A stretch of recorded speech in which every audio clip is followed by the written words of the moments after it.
Olá pessoal, vamos agora falar um pouco sobre tipos e operações básicas em Haskell. Essa aula é a primeira aula com conteúdo, relembrando aí os conceitos de tipos e operações necessárias para se começar a trabalhar em Haskell. Ou seja, vamos ver uma introdução aí sobre Haskell e à medida que o curso for progredindo, nós vamos mostrando a vocês conceitos mais sofisticados da linguagem.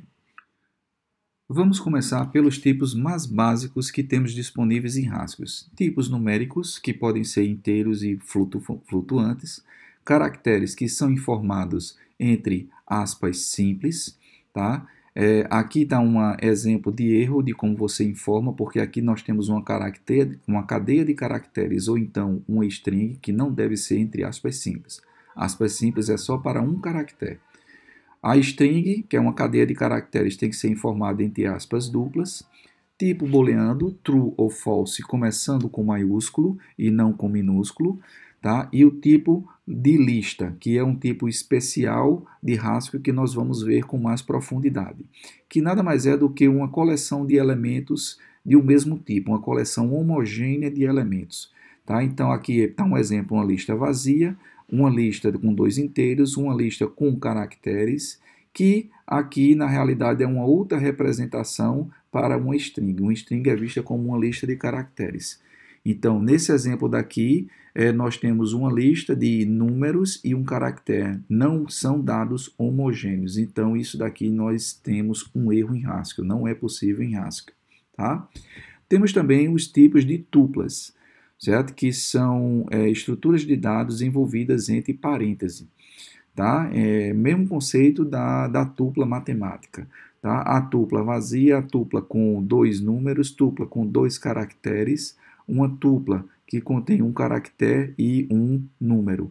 A tupla é um elemento possivelmente heterogêneo, tá? Onde os componentes dela podem ter tipos diferentes. Aqui é um exemplo de uma lista contendo tuplas de dois números, ou seja, uma lista contendo dados do mesmo tipo, tá certo? Aqui está um exemplo de uma lista que contém uma tupla de números e uma outra tupla de um número e um caractere. Isso não é possível em Haskell, porque nós temos tuplas de tipos diferentes. Precisaríamos ter tipos homogêneos, ou seja, tuplas de um mesmo tipo. Tá? Então, aqui, por exemplo, é uma lista de tuplas, no caso pares, né, de um número e um caractere. Um número e um caractere. Então, esse tipo de construção é possível em Haskell também. Para a gente ver um uso simples, né, dos tipos de dados mostrados, nós poderíamos fazer, por exemplo, declarar aqui uma variável x que recebe um inteiro, 5, por exemplo. Tá? E aí, se eu digitar x, eu consigo ver o valor dela, 5. Tá? Poderia também fazer x receber 5.2, tá? E aí o valor de x seria 5.2, número, né, inteiro ou número com ponto flutuante, tá? É sempre bom ter em mente o operador, uma operação aqui, que é possível saber o tipo de uma variável, tá? Então, por exemplo, aqui x, ele é do tipo fractional. Se eu mudo aqui x recebendo 5, vamos ver o que é que ele mostra. É um tipo numérico. Tá? Então, dependendo do valor que você atribui, o compilador vai lá e já infere o tipo de uma variável, tá certo? Do tipo de qualquer um dos objetos. Um outro exemplo aqui interessante aqui de tupla, certo? Que a gente pode ver, principalmente na hora que estiver construindo listas de tuplas, certo? Lista, por exemplo, é um tipo de dado que tem que ser homogêneo. Tá? Então, se eu declarar aqui x como sendo lista com 1 e 2 e perguntar o tipo de x, ele vai me mostrar aqui. Ele vê que A é um número, certo? E é uma lista de A, certo? E essa lista de A aqui poderia ser, né, inclusive, qualquer outros números também, tá certo? Desde que eles sejam dados numéricos. Lá na frente do curso nós vamos falar um pouco sobre esses tipos numéricos daqui, que subtipos eles teriam também. Tá? Então, o segredo da gente, por exemplo, chegar aqui e tentar declarar, certo? Fazer uso daqui de x sendo agora uma lista com tipos heterogêneos, tá? E a gente ter um erro daqui em Haskell, certo? Seria basicamente a gente tentar ver que o erro aqui acontece porque nós temos aqui elementos de tipos diferentes. Vendo cada tipo aqui de dentro da lista, o 1 ele é numérico, certo? O tipo do 2 ele é numérico e o tipo do A ele é caractere. Isso eu não posso jamais ter em uma lista, colocar esses dois que são de um mesmo tipo numérico e colocar um char, tá certo? Então, isso é útil também quando quisermos manipular aqui lista de tuplas, por exemplo.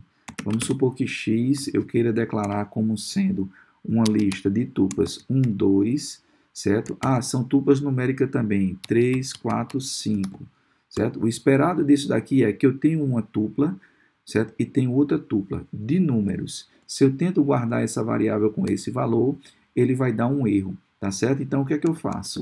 Vejo o tipo, por exemplo, da tupla 1, 2, ele é do tipo, certo? Numérico A e numérico B, certo? Que ele monta para mim uma tupla de A e de B, tá? Se eu fosse perguntar aqui o tipo de 3, de 4 e de 5, que é o outro elemento, veja que nós tivemos aqui um tipo diferente. A, B e C são números, mas isso me volta uma tupla, certo? Diferente dessa. Cada tupla tem seu tipo específico, onde importa o tipo dos elementos que estão dentro da tupla, certo? E importa também a quantidade de elementos que estão lá dentro, tá certo? Então, tá aí a razão porque a gente tem que ter, quando tem lista de tuplas, as tuplas têm que ter exatamente o mesmo tipo. Em relação aos operadores básicos, nós temos operadores aritméticos, a soma, tá? A subtração, que também pode ser o menos unário, a multiplicação, a divisão, o módulo, o resto da divisão e a raiz quadrada. Tá? Temos também os operadores lógicos, o AND, o OR e o NOT. Tá? Temos operadores relacionais também, tá? Maior, menor, maior, igual, igual e diferente. E temos também operadores sobre pares, certo? Que são tuplas. First e FST e SND são first e second, que são aplicados a pares de dados, tá? E nós temos também operador de sequência ou range, certo? Que, dado aqui o símbolo de lista de A, dois pontos, até B, certo? Ele produz uma lista de A até B. Vamos ver alguns exemplos simples desses operadores mostrados, começando pelos operadores aritméticos. Então, tá aqui.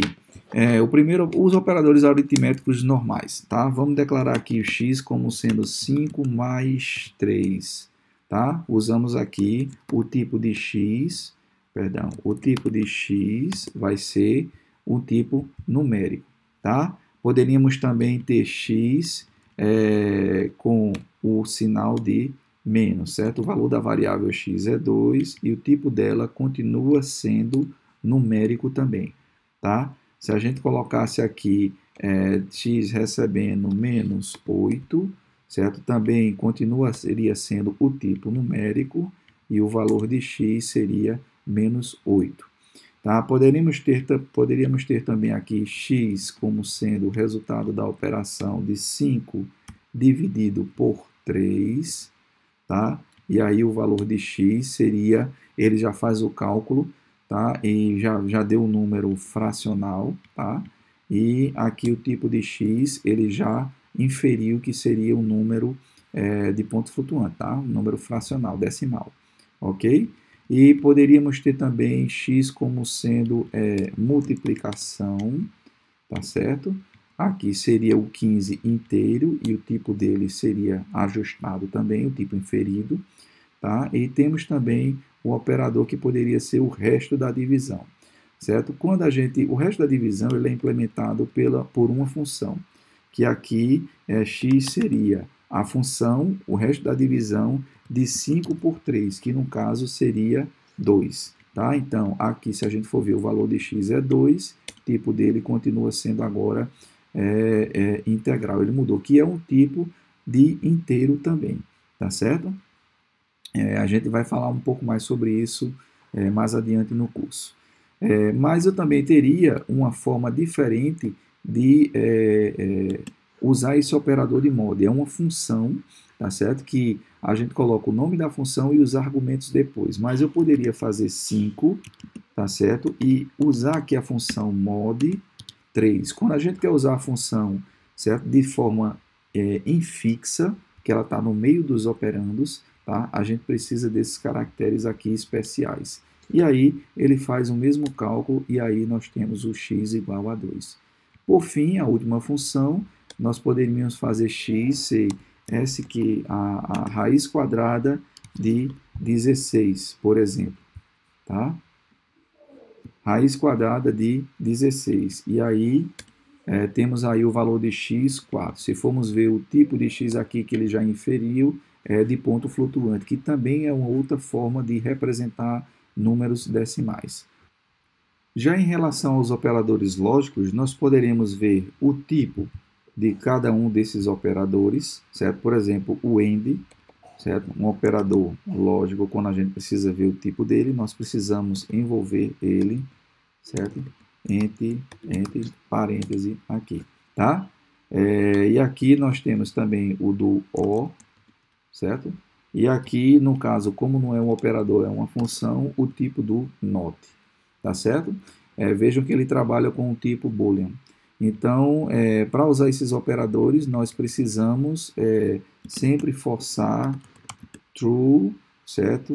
E false, por exemplo, certo? Então, o valor de x, nesse caso, ele vai ser false, que é o resultado dessa operação daqui, mas sempre trabalhando sobre booleanos.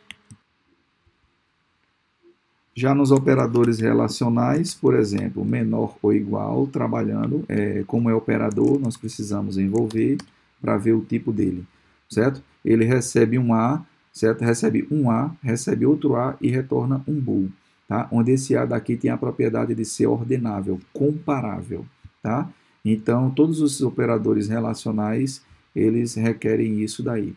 E aí você poderia fazer qualquer expressão aqui, x, certo? Ter qualquer operador relacional, 5 menor ou igual a 3, por exemplo, tá? Então o valor de x nesse caso é false.